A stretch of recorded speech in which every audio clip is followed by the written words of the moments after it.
Hi, everyone, and welcome back to my Zero Carb Life. I am Kelly Hogan, and I'm thrilled today to be joined by Dr. Natasha Campbell-McBride, and I do have her permission to call her Dr. Natasha today. I am very excited to have you here. I just recently listened to you on the Mikhaila Peterson Podcast. You were fantastic. You gave a brilliant talk about what is happening in the gut and how it affects so many different things that we call disorders, autoimmune disease, and even things like mental disorders, schizophrenia, autism. And I listened, I thought, can all of that really be stemming from the gut? But you said, decades of working with patients, you said definitively, yes, you truly believe and have seen proof that it is coming from gut issues. So I'm going to give just a very short summary of what I learned from you on Mikhaila Peterson. And here's what I would encourage folks to do. If you have not listened to that podcast, I'm going to put a link to it in the description below. You should listen if you want to know more about what's really causing these gut issues. But when I listened to that interview, I had 15 questions, and I hope to get to all of them that came to my mind.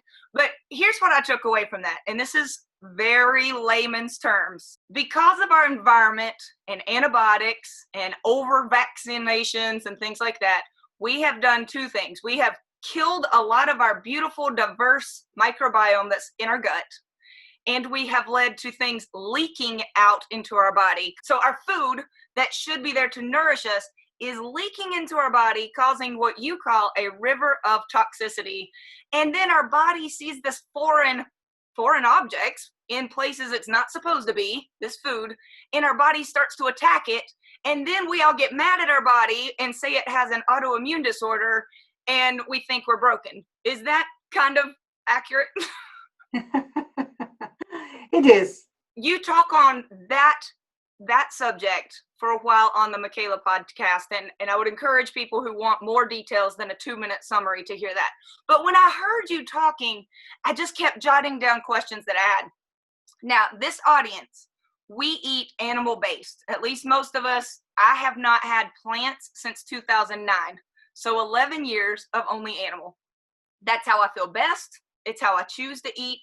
That's just me, my diet, and a lot of the audience. That's what we have chosen to do. And we see a lot of people get miraculous results.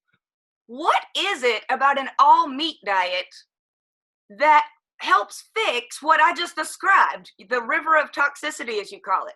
Well, I've described all of this in my vegetarian book called Vegetarianism Explained. I was getting all these anorexic girls in my clinic, and it transpired very quickly that they became anorexic and bipolar and schizophrenic and depressed and obsessed because of vegetarianism. So that spurred an intensive study in this subject. The result of that study was my book. And what I explain in that book is something that I haven't seen anywhere else, that Mother Nature gave us two groups of foods on our planet. Animal foods, meat, fish, eggs, and dairy, and plants. And these two groups work very differently in the human body.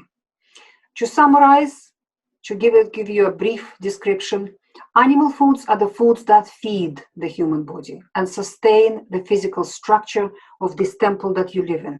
Yes. Because only animal foods can provide the right quality protein to build your physical structure, the right quality fats to build your physical structure, and also our human digestive system is perfectly designed to digest, to break apart, and to absorb animal foods. These are basic physiological facts from the science from 1930s. Basic, from physiology, from zoology, from biology, and so on. Plants, on the other hand, are indigestible for the human beings.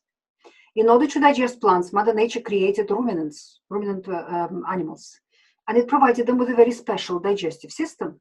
A cow has 4 stomachs full of microbes, because the basic biological fact is that nothing on this beautiful planet can digest plants apart from microbes. Only microbes can really digest the starch, the fiber in the plants, and all the other tough structures in the plants. So Mother Nature used that fact for creating ruminant animals, cows, goats, sheep, antelopes, zebra, and so on. And it packed those 4 stomachs in the cow with microbes, Okay. with a mixed, full, huge microbial community. So the cow doesn't digest the grass that she eats herself. It's that microbial community in her stomach that digests the grass for her and feed her. We human beings don't have a rumen. We have a small stomach, and this stomach produces hydrochloric acid. Acidity can go way below 3, 2, sometimes even below 1 pH in our human stomachs, which creates a very hostile environment for any microbe. That is why the stomach is the least populated area of our human digestive system. There's virtually no microbes in it. Hydrochloric acid, pepsin, and other enzymes that the stomach juice has are only designed to break down meat, fish, eggs, and dairy. Wow. When we swallow plants, they're not being digested properly. Then whatever's digested in the stomach is passed into several meters of intestines, and that is where the digestive process is completed and food is absorbed. Okay. And even there, plants don't digest to any large degree. We absorb juices from plants, vitamin C, maybe K1, some minerals, some phytonutrients, a few sort of elements. But the bulk of your physical body that you live in, your heavy bones, your heavy muscles, your big brain, your big lungs, your big liver, and the rest of your human body is 50-50 protein and fat. Okay. Once you've removed water, 70% of human body is water. Once you've removed water, the dry weight is 50-50 protein and fat. So when we analyze human protein in a laboratory, we find that it is almost identical to proteins in meat, fish, eggs, and dairy. Only animal foods can provide the right protein to build you, to build your body. The same with fats. When we analyze human fat in a laboratory, we find that its biochemical structure is very similar to fats that come from meat, fish, eggs, and dairy. Plants have plenty of proteins and fats, and the more we study them, the more we realize that they're completely unsuitable for building our protein and our fat. Okay. The most studied protein is gluten. And the more we study gluten from plants, the more we realize that nobody can digest it, and it damages everybody. Everybody. Even if the person doesn't have symptoms after eating bread or pasta or something else, it is still damaging them in some way. So you cannot replace protein from animal products with pea protein or bean protein or soya or whatever else vegetarians and vegans try to do. So 99% of fat that you eat for breakfast, lunch, and dinner must come from animal foods. They are the only ones that human body knows how to digest and knows how to use. So to summarize on that, animal foods are the feeding, building foods for the human body to sustain your physical structure, to sustain your physical body. It's particularly vital to have these foods for children because they're not only sustaining their structure, they're growing.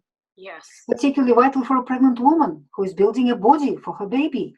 Particularly essential. And it's essential to get pregnant in the first place. Yeah. Because all your hormones, which rule the pregnancy and conception, are made out of proteins. These are proteins. And they're made out of substances that only come in animal foods. They do not come in plants. So what happens to many people in our modern world? We have launched, Monsanto has launched glyphosate. We had many other agricultural chemicals which have been damaging our bodies for decades. Poisonous, absolutely horrendous, horrible things. But Monsanto launched glyphosate in the 90s, and that's just like the last nail in the coffin.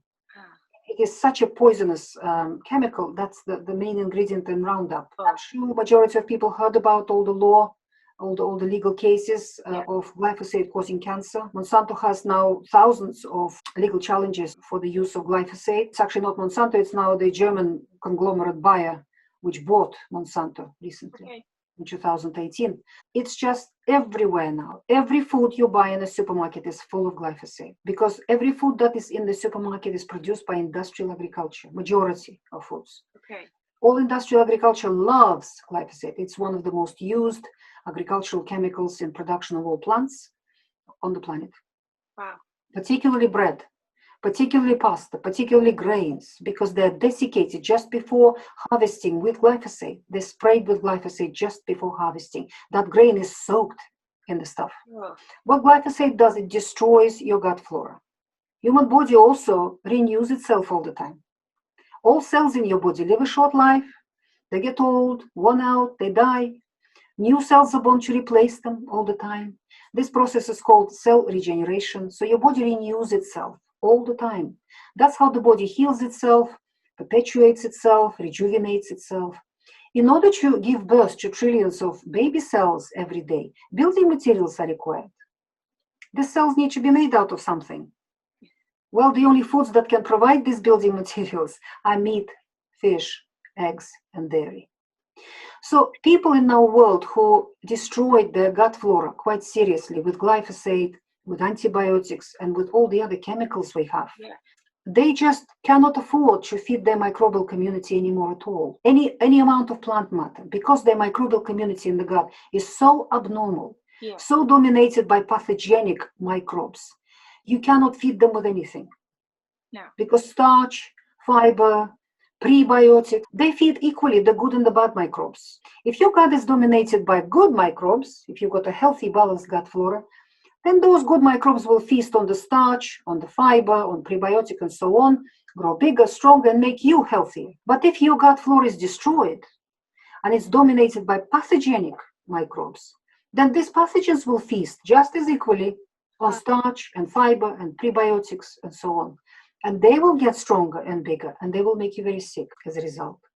So we now have this community of people in the world who cannot tolerate any amount of plant matter. No. Because their gut flora is destroyed. They cannot feed. They just have to starve that community of microbes. So they have to live entirely on animal foods. So they're feeding their bodies beautifully. Yes. Look at you. You're absolutely beautiful. Thank you. You have a beautiful figure, no extra weight, bright, sharp, bushy-tailed. So, perfect. So that shows that animal foods can sustain us perfectly well. We can live without plants perfectly well. And that's what my patients have taught me. Yes. The first patients that I had with this situation were mentally ill people who just could not tolerate any amount of plant matter. We were reducing plants until we've removed them all together.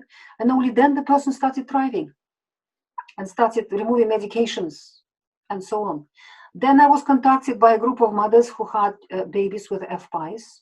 That is a terrible new condition called food-induced protein enterocolitis syndrome. Okay. This is an exclusively breastfed baby, a few weeks old, little darling. Vomiting, diarrhea. The child is losing weight instead of gaining weight and not developing, not growing. Doctors do testing, find that the child is allergic to all protein on the planet. Oh. And then terrible things happen. The breastfeeding stops because it's got protein in it. The child is put on a synthetic formula, usually made out of soya and other horrible things. And these children finish up with severe mental disabilities, severe learning disabilities, and many of them die, basically. They put on medication and so on. So what I did with this group of babies, I put them on a no plant GAPS diet, which I have described in the new book. This is my new book that just came out this year in October. It's called Gut and Physiology Syndrome, GAPS. It's the second GAPS book, which completes the GAPS concept. The first GAPS book was called Gut and Psychology Syndrome, where I focused on the function of the brain. This book focuses on the rest of the body and all the autoimmune illnesses, neurological, hormonal, allergies, so on. And that's where I described the no plant GAPS diet, and I have described this condition. Now we have a large group of these babies with FPIs around the world who are recovering beautifully without any plants. Just babies living entirely on animal foods, beautifully. Normal development, mentally normal, physically normal, rosy cheeks, bushy tail, beautiful children. And I have children who have been on this diet now for 4 or 5 years, not touching any plants at all. They're doing perfectly well. Human beings can live without plants perfectly well. But human beings cannot live without animal foods. No. Veganism is not a diet. It should not be, the word diet should not be put after the word vegan. It is not a diet. It is a form of fasting. Fasting can be very beneficial for people who are overloaded with toxins, overweight, to have a fast. There are many varieties of fasts, many varieties of fasting. And in my vegetarian book, I describe all the different varieties of fasting. You can simply fast on water, nothing else. You can fast on juices, you can fast on some vegetables, you can fast on various things. But nobody can fast forever. I'm sure everybody understands that. Yeah, right. So veganism is a form of fasting. Okay. While you're sitting on a purely vegan plant-based diet, because plants are such powerful cleansers, you're cleansing. in a powerful way. If you are toxic, if you have a lot of extra weight in your body, and in the first few weeks of cleansing, you will feel much, much better. Okay. Because less toxic body feels much better than a toxic body. Yeah. And that is exactly the time when all these vegans write their evangelical blogs and books and whatever. But then at a certain point, the body finishes cleansing. And it will give you a signal. I finished cleansing now, feed me. Yes. Where your body will give you a signal, it will give you desire for a roast chicken, for bacon, for eggs and bacon, for a pot of cream or something, or cheese or something else like that. Problem is, because we live in a world of nutritional misinformation, propaganda for vegetarianism and veganism is very aggressive at the moment, extremely aggressive. Let me tell you, this propaganda is coming from Monsanto, from Bayer, from DuPont, and from other agrochemical conglomerates, global monopolies, because they make bulk of their profit on growing plants. They want everybody to be vegan, because their profits will grow. They do not want to produce any animal foods because that's unprofitable for them and it's troublesome for them. They want to get rid of meat, they want to get rid of eggs, they want to get rid of all of that because it's unprofitable. So many vegans do this for political reasons because they believe they're saving the planet. The truth is just the opposite. You're destroying the planet. Yes. Vegans and vegetarians are destroying the planet because the only entities that can provide you with all that plant matter are Monsanto and Bayer and DuPont and other evil companies around the world. So, and they do it for emotional reasons and for so-called health reasons and so on, these people. So in my vegetarian book, I have a chapter where I explain all of these points. Please read that book to get the true information, the real information, rather than filling your head with propaganda and running along with it. So because many vegans do this for these reasons, some do it even for religious reasons, they don't listen to their body. When the body gives them a signal, I'm hungry, feed me now. They override that signal and they force their body to continue cleansing. And that's when the body has no choice but to start breaking down muscle mass, bone mass, to feed your heart, your brain, your lungs, and other vital organs. So you start losing muscle, you start losing bone mass, you start getting ill, you start developing a degenerative disease. It is amazing how long some vegans can survive for many, many years. They look terrible, those that are honest vegans. Those that look well and tell you that I've been a vegan for 20 odd years, I will tell you another symptom of this situation, another phenomenon. They cheat. It isn't a conscious cheating. What happens when your brain is so starved, so hungry, it will override your conscious mind. It will close up it will put you in a trance and force you to binge on animal foods in that trance. I have so many patients who open this little dirty secret to me, and they tell me that I've never told this to anyone else. Never heard anyone say that. I'm so ashamed of these episodes. That's what allows them to survive. They binge on meat, fish, eggs, and fat. And then they come out of this trance and they're so ashamed of themselves. They never tell anybody about it. And that's what allows them to survive. That is heartbreaking. I mean, I get it. I would, if nobody gave me meat, I would go to some extreme measures to get it myself. Absolutely. Really? Because we cannot live without animals. No. Oh, that is heartbreaking. I have a question as a mom. I have 3 children, and they've had not many sicknesses. They go to public school. They pick things up. And when you take your child to the doctor and the doctor says he has pneumonia or an ear infection, and the doctor says he needs an antibiotic. I've been there before, and I didn't know why I feared antibiotics exactly. I knew enough that it was bad for your gut biome, but I didn't really get it until I've listened to you recently to understand, like, no, this is life-altering stuff. This could change his trajectory. So when you're there and the pediatrician says he needs an antibiotic, what should I do? What are the options? The decisive factor in any infection that the child has or an adult has is your status of protein, first and foremost, animal fat, and fat-soluble vitamins, which always come with animal fat. Okay. Vitamin A, vitamin D, vitamin K, and vitamin E. If you are eating plenty of animal fats, plenty of meat, if you're not cutting on fat, and if you're eating organs of the animals, you will be replenished by these nutrients. No infection is a threat to you. You don't need to be afraid of infections at all. You don't need antibiotics. Never ever reduce temperature, because microbes in the environment are cleansers. Their purpose in nature is to keep us clean. So you can have 10 people sitting around the table and a person with a flu joins in and sneezes on everybody. Yes. Coughs and splatters all over everybody. Yes. A couple of people will get ill, the rest will not get ill. Why do you think that happens?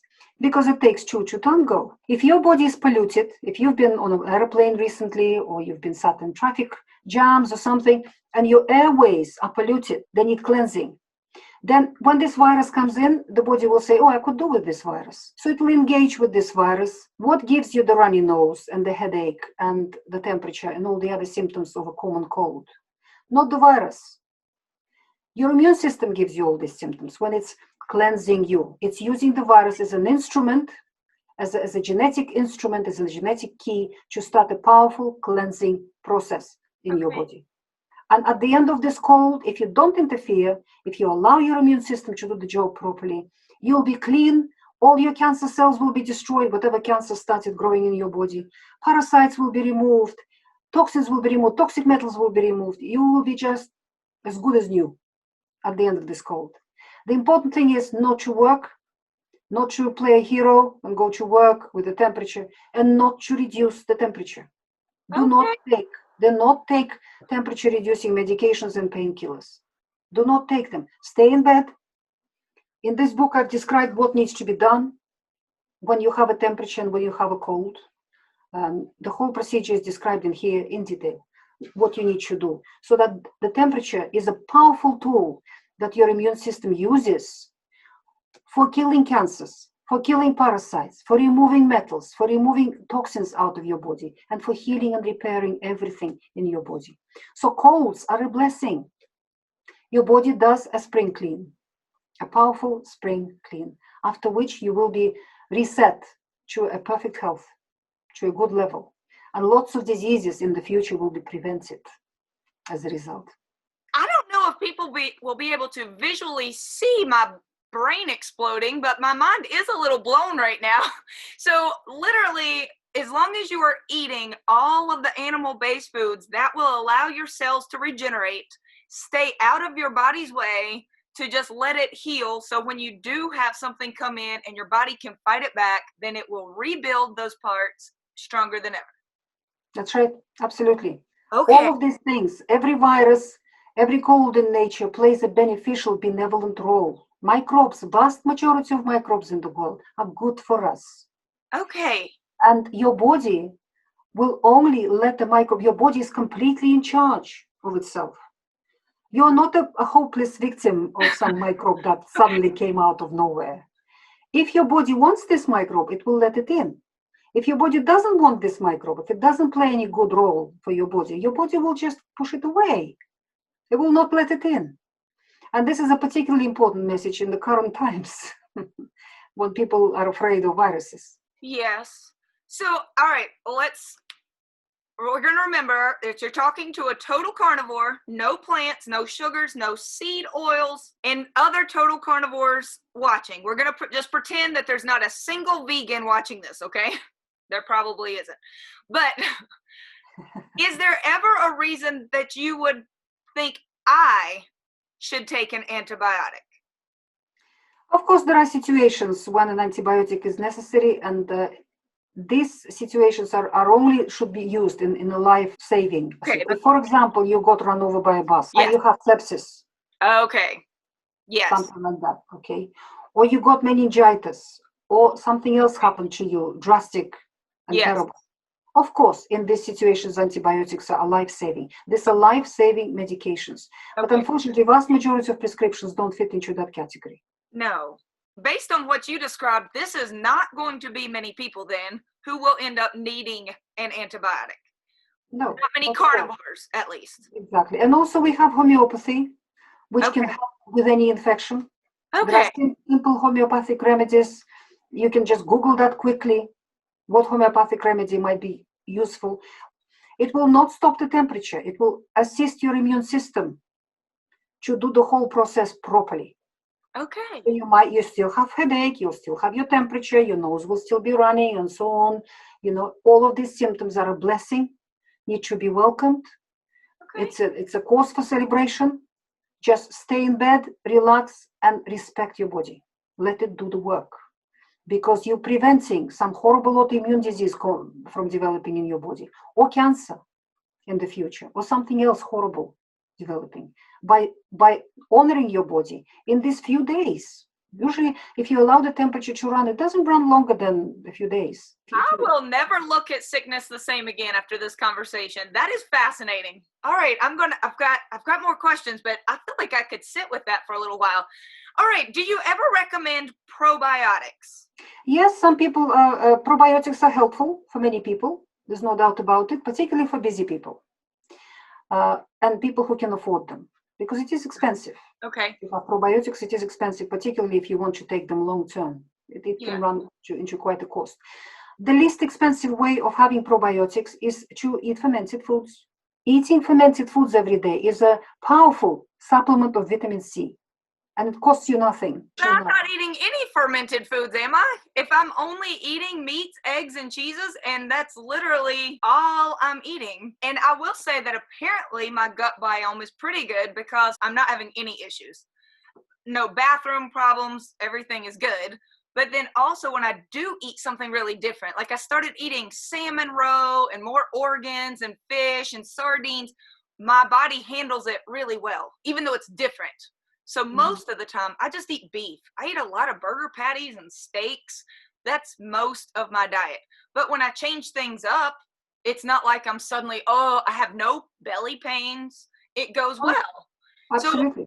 Because the meat, particularly organ meats, provide plenty of vitamin C, finishing with vitamin C. So you don't have to eat plants to provide yourself with vitamin C. That's the recent research. We clearly don't know everything about vitamin C yet at all. Yeah. So, and animal foods do provide plenty of food for the beneficial microbial community in the gut. It allows all the pathogens to die down and to restore the balance. So obviously it can be done without fermented plants, but you do use that in your practice. I do use that, but you can ferment everything. You can ferment meat, you can ferment fish, you can ferment dairy, yogurt and cheese and kefir and sour cream, and that is a probiotic food. So you can ferment, and in China they even ferment eggs. I haven't tried that recipe yet, but Chinese have recipes for fermenting eggs. Okay. So we typically say that about 80% of people who switch from eating all of the junk, Pop-Tarts and pasta and all of that, to an all animal diet, they are able to do it quite beautifully. From my experience, and I work in Facebook groups with tens of thousands. You work with hundreds of thousands. But that's just what I've seen, is about 80% don't really need to take anything or do anything too bizarre. If they cut out all of the sugars and plants and just eat animals, they seem to do very well with that. Absolutely. But then you see some, about 20%, where you think they must have just been really damaged. Their gut flora is just struggling, and they want to know, how can I quit having diarrhea?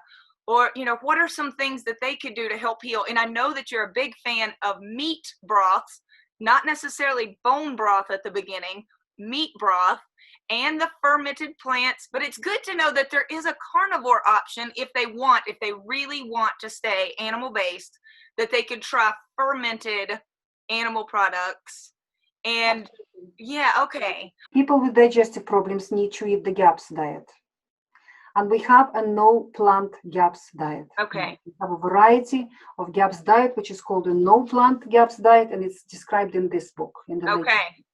So that 20%, I'm going to suggest right now, sometimes they ask me, the music teacher, to give them advice on what they should do when it's obvious that they need something more than just switching to meat. 80% of people just switching to animals, it seems to go awesome. But then there's those, they're sick, their gut is leaking, and I don't know how to help them. They need this book. But you are saying that in this book, a total carnivore who's having gut issues can find a carnivore way to solve gut problems. And I love that. That's Yeah. what I describe in this book, that GAPS diet is flexible. Okay. Because every human being is unique. Yeah. What suits your neighbor may not suit you at all, because you have unique ethnic background, you Right. have unique genetic background, you have unique metabolism.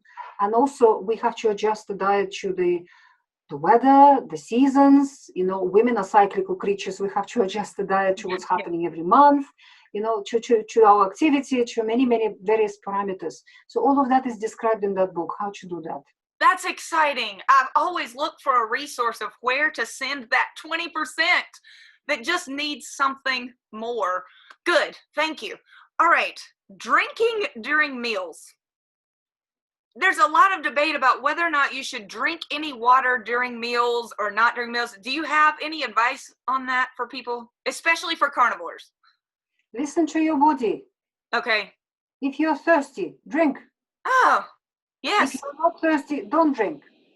And as you're drinking, the body at a certain moment will send you a signal, I had enough, stop drinking. If you need a second glass, have another second glass. Listen to your body, because your body is balancing hundreds of parameters every moment of your existence.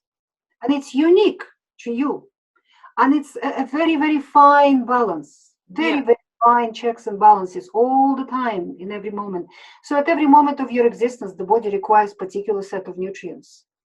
And it lets you know what it needs through giving you desire for particular food. I have a chapter in this new book, which is called One Man's Meat is Another Man's Poison, where I describe how to work with your body, how to listen to your body, so you can provide the right food for yourself at every moment of your existence. What was right for you for breakfast at lunch may feel disgusting. Yes. Because it's not appropriate for what's happening in your body right now. At lunchtime, your body moved on. It's doing different things, and it needs a different set of nutrients. And what was good for lunch, for dinner is completely inappropriate, can be, and vice versa. We have to learn to listen to our bodies, every one of us.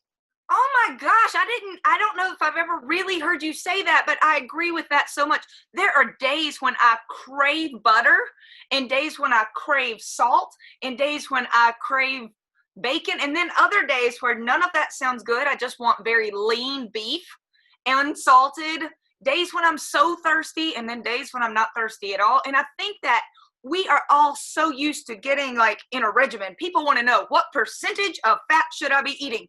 How much water should I be drinking? But you're right, it's such a fluid, well, pardon that pun, it's such a fluid thing. It changes. Oh, I agree with that big time. Speaking of water, is there any certain type of water? I keep hearing you should not use reverse osmosis water, or you should use mineral water. What kind of water do you think? What do you drink? The best water is a spring water. If you're blessed to have a spring water, you are very lucky. Majority of people unfortunately don't have it. Well, we have a little spring, but it runs past the dump, and I'm scared to let my kids even walk in it. Of course. So the second best is to put a filter under your sink, and I recommend carbon filter, which removes chlorine, fluoride, and pesticides. Perfect. I do not recommend distilled water or reverse osmosis, because all of this, that's overdoing it. These things destroy the biophysical structure, that hexagonal structure of the water, and that is not healthy. Carbon filter, and it's affordable. For majority of people, it's affordable. Here, I live in the UK. Here, it costs maybe £100 to install. In dollars, that might be in American dollars, maybe 160, 150. So it's affordable for majority of people. And the cartridges only need to be changed once every 6 months to 12 months. Perfect. Yeah, that's great. Yeah, I've heard that the water that's filtered too much, it's actually dead water, and it can then draw minerals from your own body to try to make up for that water. Absolutely. All right.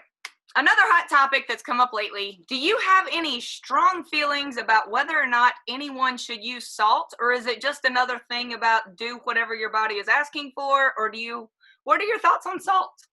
Salt is wonderful and Okay. essential, as long as it is natural salt. Okay. Mother Nature gave us two sources of salt, but really one source of salt, the ocean. But majority of salts, through millions of years, many ocean beds became the mountains. Yeah. turned it, became the land. So salt mined from the mountains and salt collected from the ocean, just harvested and not processed in any possible way, contains some 92 minerals and trace elements. Okay. All of them are essential. In the minerals and trace elements is the same as it is in our blood. It's the same. We are the creatures of oceans. We came out billions of years out of there, and our composition inside our bodies is the same. So salt is good for us. It's good for us. But again, follow your taste buds. Yeah. Some days you want more salt, other days you want less salt. And when you cook, always use only natural salt. Do not buy salt in supermarkets. Because vast majority, more than 90% of all salt production in the world goes to chemical industry. Okay. Plastics, washing liquids, chemicals, and various things. And they want pure sodium chloride. So what is done after the salt is harvested from the oceans or from the mines, it's processed to remove all those 92 minerals and trace elements and leave pure sodium chloride, and that goes to the chemical industry, and what's left goes into the supermarkets for human consumption. And all processed foods are made with that unnatural processed salt. Yeah. Which makes it one of the reasons, only one small reason why processed foods should not be consumed at all. Buy natural salt or Celtic salt or just pure ocean salt, unprocessed in any possible way. And don't worry how much you use. Listen to your body. As much as it asks for, you use that amount. Here's a question for you. Why, and I hear this a lot, and they are trying with the Himalayan salts and the very natural salts. But there are some carnivores, and I will say it is a very small percentage, but they are long-time, well-adjusted, healthy carnivores who absolutely say that they do not use any salt, and they say that they feel their best. That does not describe me. I vary my salt intake, and I don't tend to feel one way or the other whether I use it or not. I just like it. But have you ever met anyone who does feel better without any salt at all, or no? Well, that just shows that every human being is unique. Yeah. We're all very different. Yes. If your body tells you that salt is a no-no, listen to your body. But there may be a time in your life when you do need it, particularly when we're under stress. Okay. Because in order to cope with stress, we need salt. Good pancetta, with a good pork fat, salted, is fantastic. Okay. I say the same thing. If someone tells me they are feeling so fantastic and they're eating all animals, no plants, they're feeling great, they're healthy, they've been doing it for years, and they tell me they're not using salt right now, I'm not going to argue with them about it. Like, what more could I want? Exactly. But it doesn't mean that would be true for you. No, that's right. Absolutely. I never would tell somebody, this is working for me. You should absolutely do it my way, because you're right, so different, especially gut-wise, we're so different. Do you see much benefit for a total carnivore to do extended fasting? Fasting is not natural for human beings. It just, if you follow your tastes, particularly when you're a carnivore and you're eating enough fat. Yes. There will be prolonged periods of time when you're not hungry. Yes. You can eat sometimes once a day and you feel perfectly fine. Once a day, twice a day, maybe maximum. You feel perfectly fine. So that's your fasting. That's quite enough for you. Listen to your body. Fasting is a stress.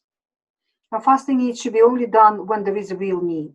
It is very stressful. I'm not an extended faster, but because I eat huge fatty meals, I can go without 16 hours and never think about food. But that's not fasting to me. That's just waiting to get hungry. Mm-hmm. Yeah. No, we don't need to be, we should not get obsessed with anything in our lives. We have to have a balance in life. If you're feeling well, and if what you're eating is serving you nicely, you have no pains or aches, no diseases, no problems, move on and do other things in life. Natasha, how are we not best friends? We're like kindred spirits. I love you. But there's more to life than food. Yes. Much, much, much, much more. So start doing other things. You've eaten, your body's satisfied, your body's happy. Move on. Do other things. There are people who get obsessed. Yes. I start trying this and that friend tried that and this friend tried that. Or let me try this and let me try that. And they're forever exploring, and life becomes very narrow. Yes. Oh, I agree. Have you explored much with raw meats versus cooked? Is there a time? Raw meats are great. Raw Okay. meats are wonderful as long as they're not contaminated by anything, Yeah. as long as they're properly done. And cured meats, which are made from raw, which are not cooked, they're just cured with salt, Oh, cured. Yeah. also fantastic. Oh, Many people find them very helpful. But what you need to understand that majority of your body is yeah. connective tissue. More Yeah. than 90% of your body is connective tissue. Okay. The same with the animals. If you kill a bullock, if you kill a whole cow, more than 90% of its carcass is connective tissue. Okay. Just like in your own body, your connective tissue is renewing itself all the time. It needs building materials to sustain itself. And those building materials can only come from the connective tissue of that bullock, of that animal, connective tissue. And connective tissue is tough. You Okay. can't eat it raw. You can't chew it. Okay. It's very, very tough, very hard to chew. It's ligaments, it's fascias, it's tough parts of the muscle, it's the bones, it's the joints, it's the skin, it's all the capsules of the inner organs and the stroma of the inner organs. All those tough layers, they're essential to eat. And the only way for us to be able to chew them in the first place and ingest them is to cook them well in water for a few hours. So you Okay. need to make your meat stock. And that meat stock is rich in collagen, gelatin, glucosamine, glyconutrients and other stuff that builds your connective tissue. Okay. 90% of you.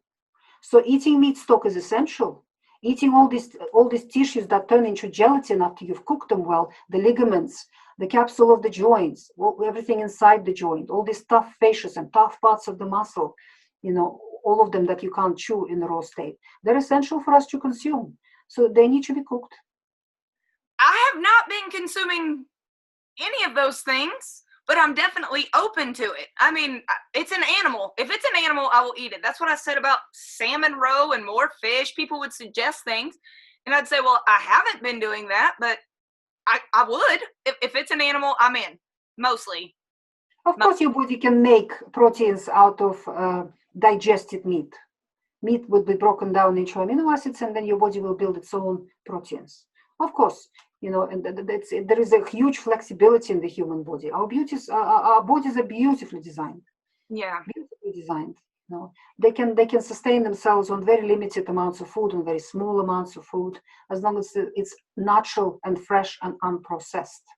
This food, and then again, everybody's different. But adding these collagenous, gelatinous substances to the made out of connective tissue of the animal to your diet will help to build your connective tissue, your joints, your fascias, your organs, your muscles, Yeah. the whole structure of your body. That sounds like it makes good sense. So we have a lot of what I think are called Costco carnivores that watch this show. So I know that in a perfect world, we would all be buying everything from the farm and drinking from the stream. But a lot of us are living in the middle of a city, and we're going to Costco to get some meat. And also, I'm a working mom with 3 kids. I've got a lot going on, Dr. Natasha. I need a simple way to tell people that they could try adding that into their life. What would I go to the store to buy to then put in water and cook to get this gelatinous meat? What am I looking for? You're looking for a whole chicken, the skin. You want the skin. And if you work with a farmer, you can get necks, heads, giblets, feet. They make the best meat stock. Okay. You're looking for joints. You're looking for feet of the pigs, for skin of the pigs, for the head of the pig, for the spine of the animal, neck of the animal, lamb, pork, beef, any animal. So you want to look at you want a chunk of animal which has not been dissected by butchers to remove bones and to remove connective tissue, just to dissect and remove only the pure muscle. Because in the Western world, when you say the word meat, people see pure muscle, they see steak. Yes. Right? They don't see connective tissue. No. They don't see the whole animal. In traditional societies, it's very different. When you say meat, they don't dissect anything. Their butchers work very, very differently. They trained very differently. They just cut a chunk of animal. Okay. There's a bone in the middle with bone marrow. There's all the fascias and all the ligaments, and there is skin on the outside. Yeah. You cook that. You take the whole chunk with the bone and everything else. You put it in the pan. You fill it up with water, salt, pepper, 3-4 hours on the stove, simmering. And that whole chunk will be delicious and Okay. soft. And every tissue in it will be easy to chew and easy to digest. And the resulting stock, the liquid in that pan, is the meat stock.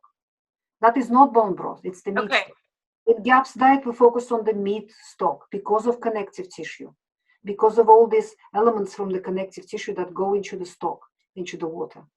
Bone broth is also beneficial, but it's very different. It doesn't have those substances. We need much more than the bone broth. Okay. Bone broth is a poor man's meat stock, traditionally. It's, it was made out of bones which were left from previous meals. Yes. The dog hasn't finished or whatever. Right.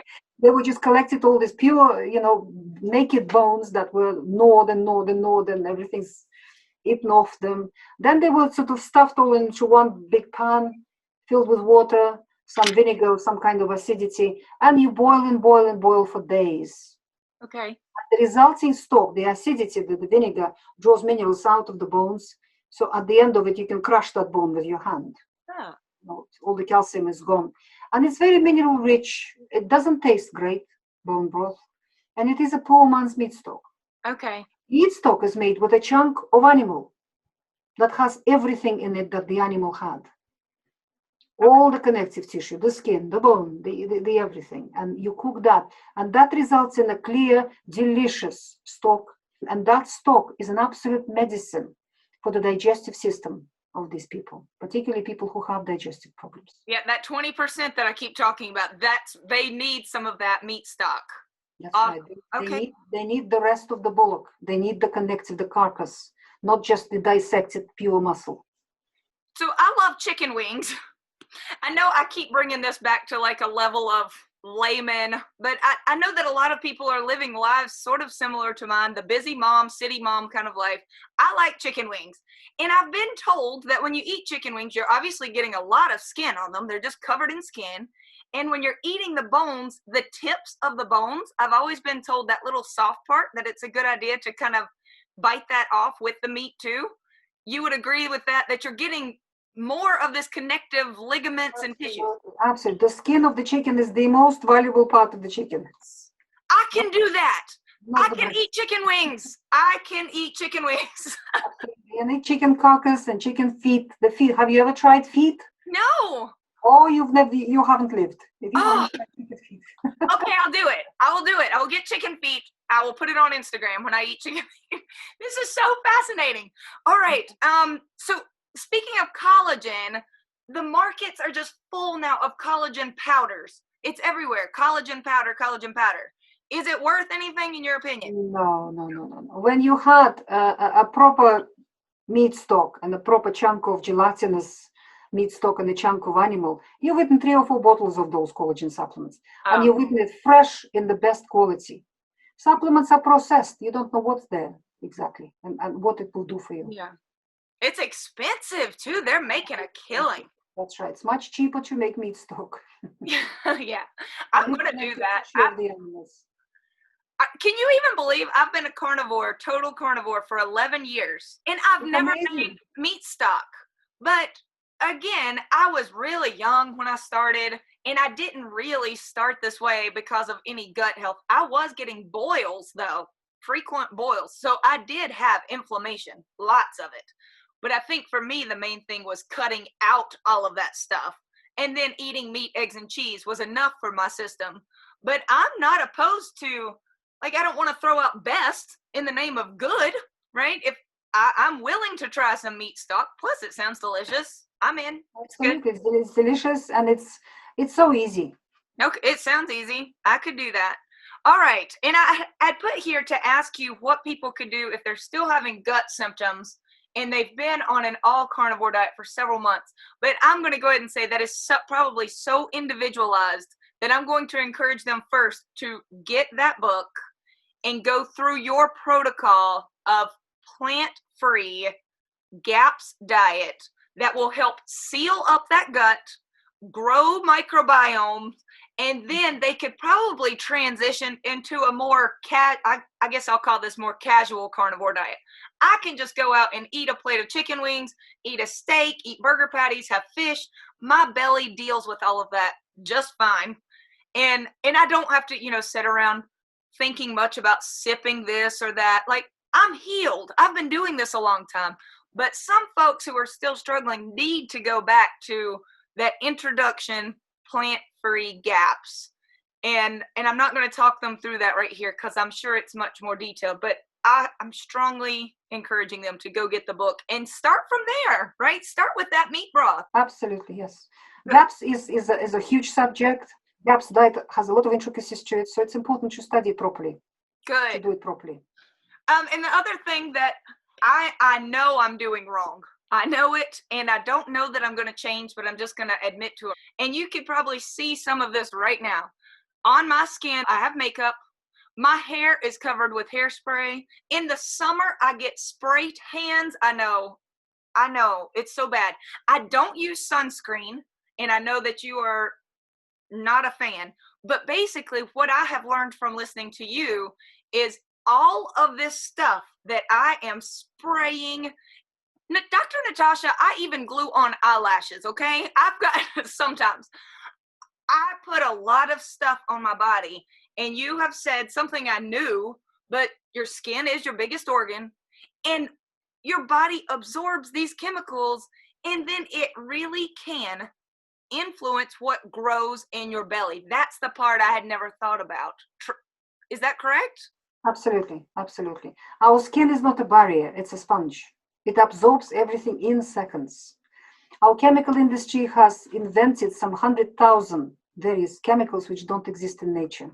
Okay. And most of them just penetrate very easily. They absorb into your bloodstream in seconds. You can, when you put a deodorant under your armpit, yeah, you can taste it in your mouth in seconds. Yeah. Because the chemicals are already in your blood and already in your saliva. And because these chemicals don't exist in nature in that form, because they're invented by humanity, human body may not have solid mechanisms, immediate mechanisms to deal with that chemical. Okay. So a lot of it is just gets stored. The body just tucks it away somewhere so it causes no harm. It can tuck it away in usually the fat. The body fat is used for storage of this sort of thing. And when a certain lump of toxicity accumulates, that can start a cancerous process. It can start cancer, it can start autoimmunity, it can start anything because you're polluting your body. Human body should not be washed with any shampoos, soaps, any kind of lotions and potions and chemicals. Just plain water. Plain water, particularly children, particularly babies, particularly women, particularly in the groin. Nothing should be used. Yeah. Nothing. Absolutely nothing. Makeup is something that every person needs to think carefully about because it's full of toxic metals. Oh. There's lead there, there's definitely lead. All makeup, even so-called natural, contains lead containing things. And these are toxic metals. They're serious. It's serious. Okay. They're really, really poisonous things. It's not good. So it's all in the head. The beauty is in the head. You know, the more you, as Taoism says, you know, Lao Tzu and Tao teaching says, the more you work on your beauty, the uglier you become. I think we need to write that on every bathroom wall for every girl in the Western world. You know, beauty is the health shining through your skin, shining through your eyes. That's the beauty. Yeah. Not all these toxic paints that you apply all over yourself and synthetic eyelashes and horrible toxic nails that people stick on themselves and the rest. You know. Yeah. We need to start a movement of clean face. Clean face. For the females of the world, the clean face movement, because that is the beauty. To just have clean face with nothing. I don't know how men can kiss women with all these horrible toxic chemicals on their faces. And if you have some issues with self-esteem and self-worth, you need to deal with those issues rather than paint your face with toxic chemicals. That's totally fair and true. Yep. Okay, I can work on that. Meat broth, less makeup. I can do that. Yes. Dr. Natasha Campbell-McBride, I was incredibly nervous to talk to you today. And I have found a friend. I respected you already, but now I truly like you. You're fabulous. Thank you. You are. I'm so grateful that you came on the show. And we made it through, I haven't counted, but I think we made it through almost all 15 of those questions. So thank you so much. And I hope to speak to you again someday. That would be nice. Thank you for inviting me, and thank you for your work that you do in educating people. Thank you. All right. It's a pleasure. Nice to meet you.